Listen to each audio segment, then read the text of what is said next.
আজকে আমরা ইতিহাসের সেই যে 2 নম্বর চ্যাপ্টারটা পড়ছিলাম তার যে 3 নম্বর বিষয়বস্তুটার কথা আমরা আলোচনা করব বলে গেছিলাম, যেটা হচ্ছে কিনা যে বাংলা, অযোধ্যা এবং হায়দ্রাবাদ এই তিনটা অঞ্চলের যে রাজনৈতিক উত্থানটা, অর্থাৎ বিভিন্ন যে রাজনৈতিক যে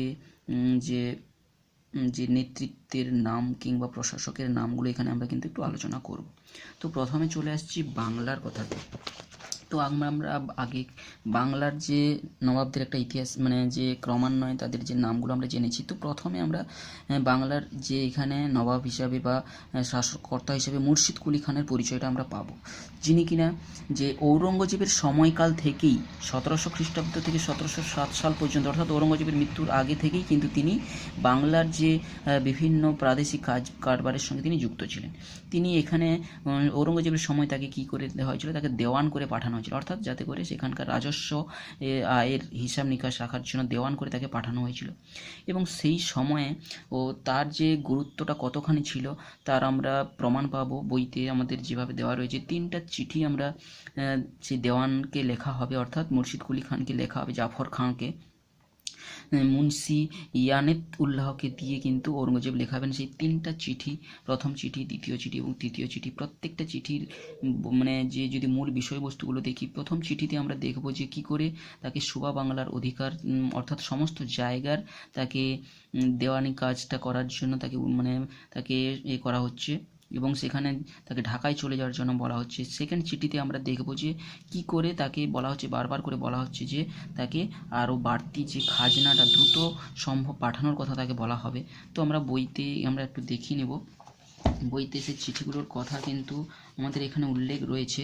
সেই চিঠিটাকে এখানে বিভিন্ন চিঠি, প্রথম চিঠির বিষয়বস্তু এখানে জাহাঙ্গীরনগর থেকে কি করে যে যখন হচ্ছে যে যুবরাজ কিংবা হচ্ছে ফারুক সিয়ার যখন যুবরাজ ছিলেন তখন ঢাকায় তিনি নিযুক্ত থাকবেন। তো তেনারা যখন চলে যাচ্ছেন তো এই জাহাঙ্গীরনগরের পুরো দায়িত্ব কিন্তু নবাবের উপর বর্তাবে। সেকেন্ড চিঠিতে আমরা দেখব যে আরও অর্থ চেয়ে পাঠানো হচ্ছে, খাজনা, অর্থাৎ প্রায় 90 লক্ষ টাকা যে চেয়ে পাঠানো হচ্ছে, অর্থাৎ যে সেই সুবা বাংলার যে অর্থের উপর ভিত্তি কতটা গুরুত্ব ছিল যে রাজার ক্ষেত্রে, তো সেটা অর্থাৎ সম্রাটের ক্ষেত্রে সেটা আমরা জানবো। আর সেকেন্ড যে তৃতীয় চিঠিটা আমরা পড়ব, সেই তৃতীয় চিঠির মূল বিষয়বস্তুতে তাকে তার পারিশ্রমিক, অর্থাৎ তার কর্মের ফল হিসেবে তাকে যেন খেলাত এবং ফরমান নামক দুটো জিনিস তাকে দেওয়া হবে এবং তার মধ্য দিয়েই তিনি বাংলার কিন্তু যে পুরো শাসন ভারটা তাকে তার উপর দিয়ে দেওয়া হবে, খেলাত এবং ফরমান তাকে দুটো দেওয়া হবে। তো এইভাবে তিনি কিন্তু ঔরঙ্গজেবের সময় কিন্তু খেলাত, ফরমান এবং দেওয়ান এই 3টা দায়িত্ব নিয়েই কিন্তু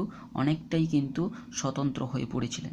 তারপরে আমরা ঔরঙ্গজেবের মৃত্যুর পরে দেখব যে বাহাদুর শাহ অর্থাৎ 1707 থেকে 1717 সালের সময় কিন্তু যখন সম্রাট ছিলেন সেই সময় ঔরঙ্গজেব তাকে কিন্তু যে মুর্শিদ কুলি খানকে দেওয়ানটা পাকাপাকি করে দেওয়া হবে। তাকে দেওয়ান যেটা নিযুক্ত করা হয়েছিল টেম্পোরারিলি, তাকে কিন্তু পাকাপাকিভাবে তাকে তার নিযুক্তিটা হয়ে যাবে। তো আর কি হবে, তো এরপরে বাহাদুর শাহের পরে যখন ফারুক সিয়ার হচ্ছে দিল্লির সিংহাসনে বসবেন 1717 থেকে 1727 সালের মধ্যে, তো সেই সময়ে কি হবে, তাকে নিজামত যে পদটা, অর্থাৎ নাজিম পদ, নিজামতের দায়িত্ব অর্থাৎ নাজিম পদও তাকে দেওয়া হবে, অর্থাৎ দেওয়ানি পদ এবং নিজামতের পদও কিন্তু সে পেয়ে গেছিল। তো এই যে দুটো যখন পদ পেয়ে গেল, অর্থাৎ নিজামত কথাটার অর্থ হচ্ছে কি যে শাসনভার, নিজামতের কথার অর্থ হচ্ছে যে তাকে শাসন ভারটা তাকে দেওয়া হচ্ছে। আর সেইভাবে কিন্তু নিজামত কথাটার অর্থ হচ্ছে যে সাধারণ প্রশাসক চালানোর দায়িত্ব নবাবের, আর দেওয়ানি অর্থাৎ রাজস্ব আদায়ের অধিকার। তাহলে সাধারণ প্রশাসন চালানোর দায়িত্বকে বলা আছে নিজামত। তো সেই দুটো যখনই পেয়ে গেল তিনি হয়ে গেলেন যে প্রায় স্বাধীন হয়ে গেল, কিন্তু তখনও কিন্তু তিনি দিল্লির সঙ্গে কিন্তু সম্পর্ক রেখেই চলতেন এবং মুর্শিদ কুলি খান কিন্তু তার ক্ষমতা চূড়ান্ত হয়ে গেলেও তিনি স্বাধীন হয়ে পড়েছিলেন, তবে তিনি দিল্লির সঙ্গে সম্পর্ক রেখেই যাচ্ছিলেন। তো মুর্শিদ কুলি খান এভাবে 1727 সাল পর্যন্ত তিনি কিন্তু প্রায় স্বাধীন হয়ে পড়েছেন। এরপরে আমরা এই মুর্শিদ কুলি খান সময়ে বাংলার একটু সংক্ষিপ্ত কাহিনী জেনে নেব কি ছিল না। বাংলায় এই সময় কয়েকজন যে প্রশাসক যে যখন ছিলেন তিনি বাংলায় কিছু জমিদার বা কিছু বণিক গোষ্ঠী কিংবা হচ্ছে জগৎ সেটেদের মতো উপাধিধারী যে ব্যক্তিদের কিন্তু আবির্ভাব ঘটবে। অর্থাৎ এই সময় বাংলায় ব্যবসা বাণিজ্য কিন্তু অনুকূল পরিবেশ ছিল। তো এই সময় আমরা হিন্দু ব্যবসায়ী উমিচাঁদের নাম কিংবা আর্মেনীয় ব্যবসায়ী খোজা ওয়াজিদের নামও কিন্তু আমরা জানবো। অর্থাৎ এই সময় আমরা বাংলায় যে ব্যবসা বাণিজ্যের অগ্রগতির কথাও জানবো। তো এই পরিপ্রেক্ষিতে আমরা জগৎ সেটের ব্যাপারটা একটু আমরা জেনে নেওয়ার চেষ্টা করব। জগৎ সেট প্রকৃতপক্ষে কিন্তু হচ্ছে একটা উপাধি। তো এটা কিন্তু প্রকৃতপক্ষে কোনো যে আমরা বইতে যেভাবে দেওয়া রয়েছে সেটা একটু জেনে নেওয়ার চেষ্টা করব। জগৎ সেট, তো জগৎ সেট প্রকৃতপক্ষে একটা বণিক রাজ তাদের বলা হতো। তো এটা একটা কিন্তু উপাধি, কোনো নাম নয়, এটা কোনো টাইটেল নয়। তো এর সংক্ষিপ্ত ইতিহাস কি না, বিভিন্ন পারপাসে বিভিন্ন যে মানিক চাঁদ যিনি রাজস্থান থেকে চলে আসবেন ঢাকাতে ব্যবসা বাণিজ্য করার জন্য, সেখান থেকে তিনি যখন মুর্শিদাবাদে আসবেন, ফতেচাঁদ তার ভাগ্নে যখন আসবেন, তিনি সেখানটায় ধীরে ধীরে ব্যবসা বাণিজ্য করে করে যখন প্রচুর অর্থ উপার্জন করবেন, তাকে জগৎ সেট উপাধি দেওয়া হবে। এইভাবে জগৎ সেটটা কিন্তু পরবর্তীকালে বংশানুক্রমিক হয়ে পড়বে। অর্থাৎ যাদের বিপুল প্রতিপত্তি থাকবে তারাই হবে কিন্তু জগৎ সেট নামটা তাদের আন্ডারে থাকবে। তো এইভাবে যে বাংলার শাসনকাল যে ভাগটা আমরা এই সময় একটু দেখলাম। তো বাংলার পরবর্তী প্রশাসককে আমরা পাবো হচ্ছে আলীবর্দী খান। যদিও আলীবর্দী খান কিন্তু সঙ্গে সঙ্গেই নবাব হননি, তার আগে কিন্তু সুজাউদ্দিন নবাব ছিলেন 1727 থেকে 1739 সময় খ্রিস্টাব্দের পর্যন্ত। তো ইনার কিন্তু আমরা আলোচনা অত বেশি করে আমাদের বইতে পাইনি ক্লাস অষ্টম শ্রেণী। তো আলীবর্দী খান সম্পর্কে আমরা পেয়েছি তিনি তখন সেনাপতি নিশ্চয়ই ছিলেন। তো 1727 সাল থেকে 1756 পর্যন্ত তিনি প্রায় বেশিরভাগ গুরুত্বটা তারই ছিল। তো তিনি কিভাবে বাংলার নবাব হয়েছেন, তার যে সময় জগৎ সেট কয়েকজন ক্ষমতাবান জমিদাররাও কিন্তু কিভাবে তাকে মদত দিয়েছিল, সেনাপতি থাকা সত্ত্বেও তাকে মদত দিয়ে তাকে অর্থাৎ নবাবের পদে বসানো হয়েছিল। এবং এই সময় বাংলার রাজনৈতিক পরিস্থিতিটা কী হলো না, মুঘল সম্রাটদের হাত থেকে কিন্তু শোভা বাংলার পুরো অধিকারটাই কিন্তু বেরিয়ে গেছিলো। অর্থাৎ তিনি কিন্তু আর দিল্লির সঙ্গে সম্পর্ক রাখতেন না এবং নিয়মিত রাজস্ব পাঠানো বন্ধ করে দিয়েছিলেন। তো এই আলীবর্দী খানের সময় একটা গুরুত্বপূর্ণ ঘটনা ঘটবে, যেটা কিনা মারাঠাদের আক্রমণ, অর্থাৎ যেটাকে বলা হচ্ছে বর্গীহানা। সেই বর্গীহানা ঘটতে থাকবে হচ্ছে আলীবর্দী খানের সময়। তো বর্গীরা কারা, 1742 থেকে 1751 খ্রিস্টাব্দ পর্যন্ত তারা মারাঠা অর্থাৎ সেই পশ্চিম ভারত থেকে কিন্তু বাংলার দিকে তারা আক্রমণ করবে এবং লুটপাট শুরু করবে। তো সেই লুটপাটের ফলস্বরূপ অর্থাৎ 3টা পর্যায়ে আমরা দেখব যে সাধারণ মানুষদের কী রূপ পরিণতি হবে, নবাবের কী ভূমিকা থাকবে আর ইস্ট ইন্ডিয়া কোম্পানির ভূমিকা। সাধারণ মানুষরা কী করবে না, অত্যাচারে পালিত হয়ে পশ্চিম দিক থেকে অর্থাৎ বাংলার পশ্চিম প্রান্ত থেকে শুরু করে পূর্ব দিকে চলে আসতে শুরু করবে এবং বিভিন্ন কলকাতাতে চলে আসবে, কেউ আসাম ছড়িয়ে পড়বে, এভাবে পশ্চিম অংশ থেকে পূর্ব দিকে সব চলে আসবে। কোনো কোনো সাধারণ যে যে বাংলার মানুষেরা যে ইস্ট ইন্ডিয়া কোম্পানির কিন্তু তারা রক্ষাকারী হিসাবে তারা সেই সময় কিন্তু তাদের আন্ডারে চলে আসবে।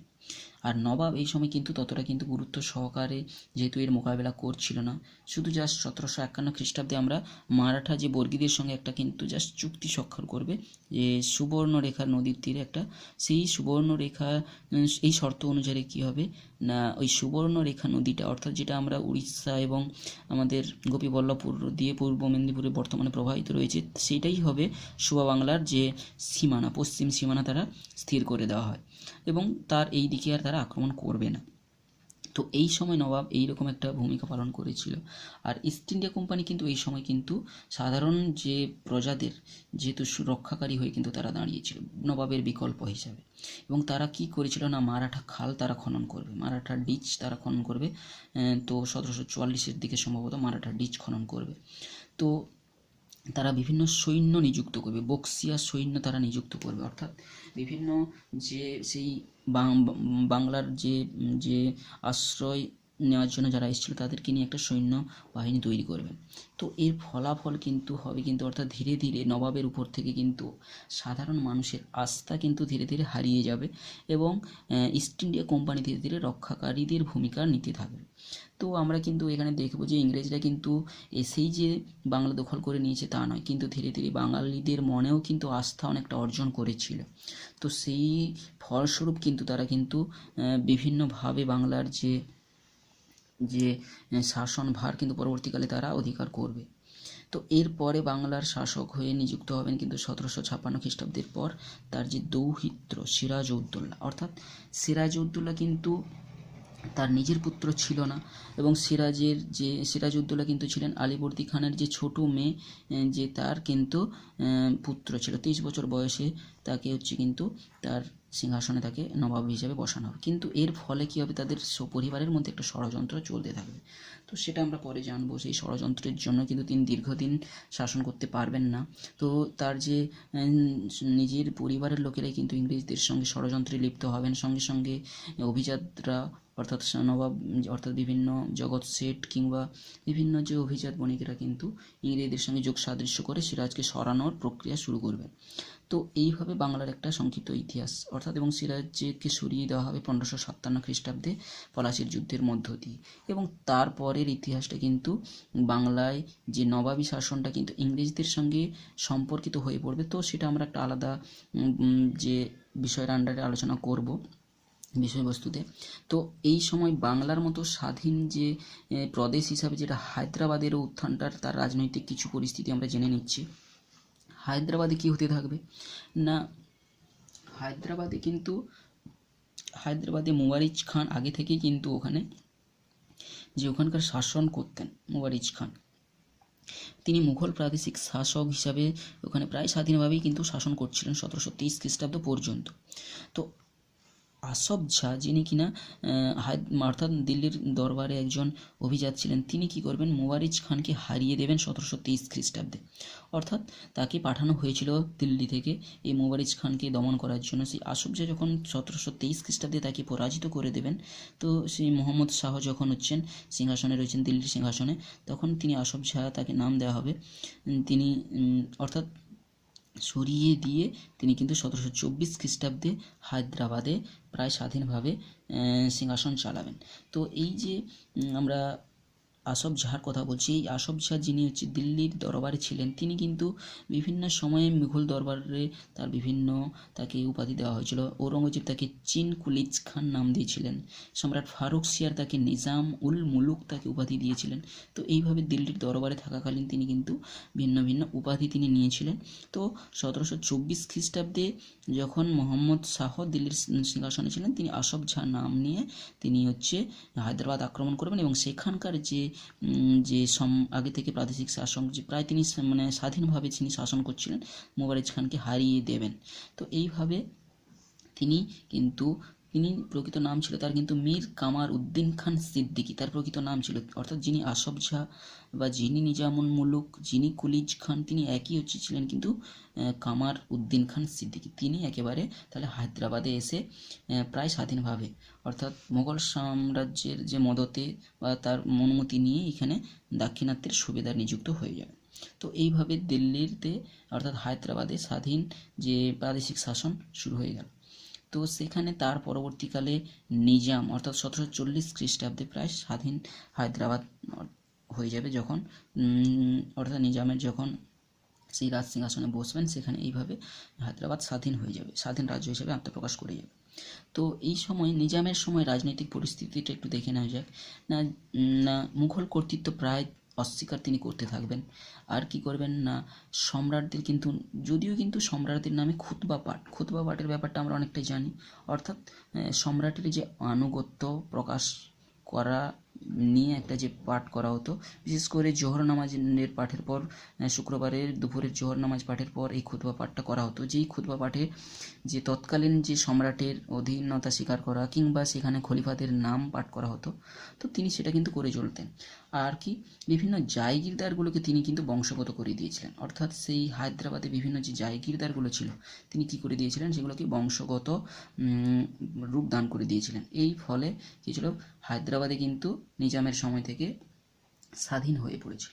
তো এটা আমরা জানলাম হায়দ্রাবাদের সংক্ষিপ্ত ইতিহাসটা। তাহলে এখানে প্রশ্ন হিসেবে বিভিন্ন যে উপাধিগুলো থেকে আমরা প্রশ্ন পড়তে পারি, কত সালে কিন্তু এই মুওয়ারিজ খানকে হারালেন থেকে শুরু করে কিভাবে নিজাম কত সালে স্বাধীন আত্মপ্রকাশ করলো, এই সালগুলো কিন্তু খেয়াল রাখবো। তো এর পরের পাঠে চলে আসছি যে অযোধ্যা, অর্থাৎ তৎকালীন যে বাংলা হায়দ্রাবাদের পরে অযোধ্যা হতে কী করে ধীরে ধীরে আঞ্চলিক শক্তির উত্থানটা ঘটবে দিল্লির শাসকদের মদতে, সেটা একটু জানব। না এখানে সাদাত খান যিনি অযোধ্যাতে শাসন করবেন, প্রাদেশিক শাসন হিসেবে নিযুক্ত হয়ে থাকবেন 1722 খ্রিস্টাব্দ থেকে 1740। তো তিনি তার সময় কিন্তু, অর্থাৎ তিনি একজন দক্ষ সেনানায়ক ছিলেন। তিনি কি করবেন, সম্রাট মোহাম্মদ শাহের সময় তিনি একজন অযোধ্যার মুঘল প্রশাসক হিসেবে নিযুক্ত হবেন। তো তিনি স্থানীয় গোষ্ঠীর নেতাদের বিদ্রোহগুলো তিনি মোকাবিলা করার জন্যই কিন্তু পাঠানো হয়েছিল তাকে। তারপর ধীরে ধীরে সেই মোকাবিলার ফল করার পরে তাকে বুরহান উল মুলুক উপাধি তাকে দেওয়া হবে এবং তিনি সেখানে জায়গিরদার ব্যবস্থাগুলোকে তিনি অনভিজাত লোকেদের মধ্যে কিন্তু তিনি নিয়োগ করে দেবেন। অর্থাৎ তিনি সেখানটায় বিদ্রোহ দমন করার পর যখন তার উপর দায়িত্ব চলে এলো তাকে প্রাদেশিক শাসন কার্য চালানোর জন্য, তিনি কি করবেন, সেখানকার যে জায়গিরদার যে ব্যবস্থাগুলোতে বিভিন্ন অনভিজাত যে লোকেদের কিন্তু তিনি নিয়োগ করবেন এবং তিনি কি করবেন সেই সময় যে একদল গোষ্ঠীকে তিনি তৈরি করবেন। সাদাত খানের তিনি সমর্থক একটা নতুন শাসক গোষ্ঠী তিনি তৈরি করবেন।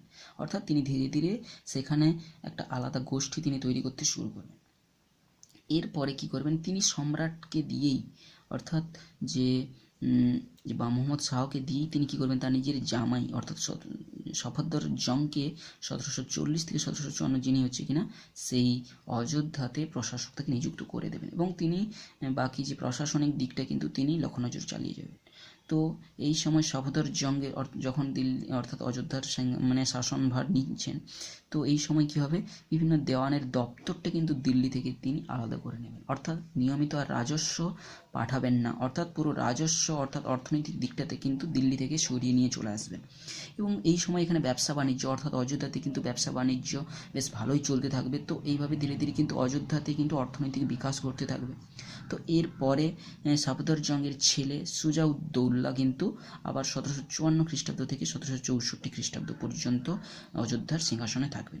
এই 1764 খ্রিস্টাব্দে বক্সারের যুদ্ধ যখন ঘটবে, যেখানে দিল্লির যে সম্রাট বাহাদুর শাহ থেকে শুরু করে বাংলার নবাব যিনি মীর কাসিম, তিনি সহযোগ করে যখন ইংরেজদের বিরুদ্ধে লড়াই হবে, সেই লড়াইতে পরাজয়ের পর কিন্তু তার স্বাধীন যে অযোধ্যা শাসনটা কিন্তু চলে যাবে। তো এইভাবে আমরা অযোধ্যার সংক্ষিপ্ত ইতিহাসটা এখানে আমরা আলোচনা করি। তো আজকের বিষয়বস্তুর মধ্যে আমরা যেটা আলোচনা করছিলাম, বাংলা, অযোধ্যা এবং বাংলা, অযোধ্যা এবং হায়দ্রাবাদের যে রাজনৈতিক উত্থানের সংক্ষিপ্ত ইতিহাসটা আমরা জানলাম। তো আমরা আমাদের ক্লাস 8-এর বইটাকে ডিটেলসে খুঁটিয়ে পড়ে আমরা এইটা কিন্তু করেছি। তো ছাত্রদের বলবো তোমরাও বইটা পড়লে সুন্দরভাবে মনে রাখতে পারবে কোন কোন জিনিসগুলোকে আমাদের পয়েন্ট ভিত্তিক মনে রাখা দরকার, তার একটা তথ্য তোমরা নিশ্চয়ই পেয়ে গেছো। তো এর পরের ক্লাসে আমরা যেটা আলোচনা করব যে কোম্পানির সঙ্গে অর্থাৎ দিল্লি যখন চলে এলো, বাংলার শাসন ব্যবস্থার সম্পর্কে জেনে নিলাম, হায়দ্রাবাদের রাজনৈতিক শাসন জেনে নিলাম, অযোধ্যার শাসন জেনে নিয়েছি। এই সময় এরপরে আমরা জানবো যে বণিক গোষ্ঠীদের সঙ্গে এবারে বাংলা নবাবদের সঙ্গে কোম্পানি গোষ্ঠীর যে একটা সম্পর্ক আমরা আলোচনা করব। যেহেতু এইটা বিশেষ করে উপকূল অঞ্চলে ছিল, তো এইখানে সম্পর্কটা একটু ডিটেলসে আমরা আলোচনা করব। অযোধ্যা এবং হায়দ্রাবাদের ব্যাপারটা এখানে আমরা ততটা ডিটেলসে আলোচনা করব না। তো এর পরের ক্লাসে আমরা সেটা আলোচনা করব।